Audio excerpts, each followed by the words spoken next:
Oke, baik. Selamat datang. Saya Tori Firdaus Biaki dengan NIM akhir 169.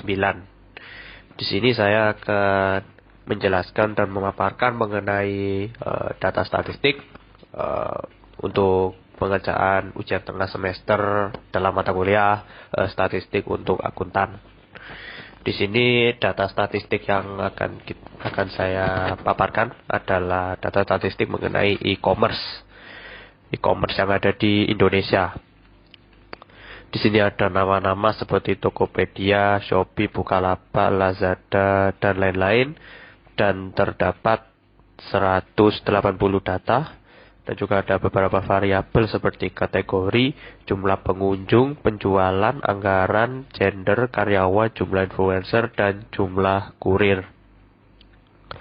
Oke, dari pertanyaan yang akan kita bahas adalah sebagai berikut. Yang pertama adalah apakah rata-rata jumlah karyawan wanita berbeda dari 0,30? Apakah rata-rata penjualan pada perusahaan yang dipimpin oleh CEO wanita sama dengan perusahaan yang dipimpin CEO pria? Apakah terdapat hubungan antara kategori industri dengan gender CEO? Apakah rata-rata penjualan sama dengan rata-rata anggaran pemasaran? Oke, kita akan bahas satu persatu. Yang pertama, apakah rata-rata jumlah karyawan wanita berbeda dari 0,30? Kita menggunakan one sample t-test karena di sini hanya ada satu sampel, yakni wanita, karyawan wanita. Oke, di sini bisa kita lihat one sample t-test menunjukkan bahwa mean yang ada dan mean difference-nya sendiri adalah sekitar seperti ini segini. Maka bisa kita simpulkan bahwa jumlah karyawan wanita berbeda dari 0,30 ya. Lalu berikutnya, apakah rata-rata penjualan pada perusahaan yang dipimpin oleh CEO wanita sama dengan perusahaan yang dipimpin oleh CEO pria? Kita akan menggunakan independent sample t-test. Ya, bisa kita lihat di sini independent sample t-test. Bagaimana penjualan antara gender CEO pria dan wanita. Di sini perbedaannya cukup mencolok dan perbedaannya cukup banyak ya, cukup mencolok.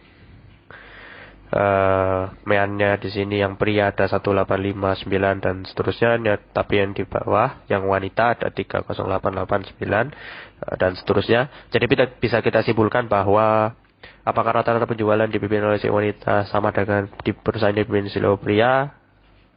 Tidak ya, karena berbeda. Lalu berikutnya, apakah terdapat hubungan antara kategori industri dengan gender dari CEO?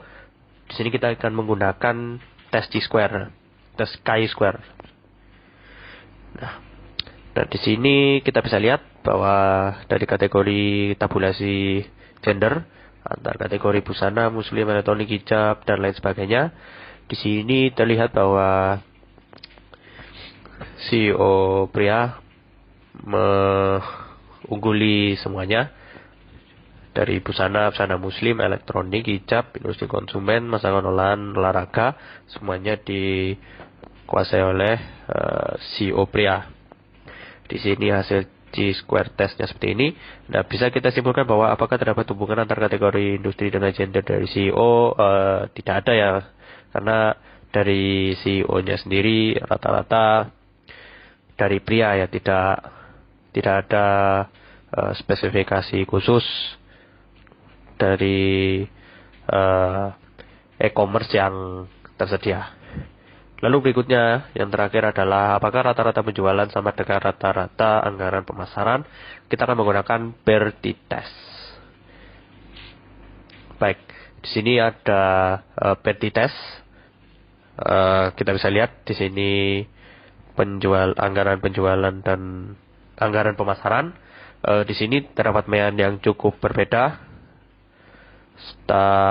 Yang terpaut jauh perbedaannya ya. Jadi bisa kita simpulkan bahwa apakah rata-rata penjualan sama dengan rata-rata anggaran pemasaran? Tidak, karena mean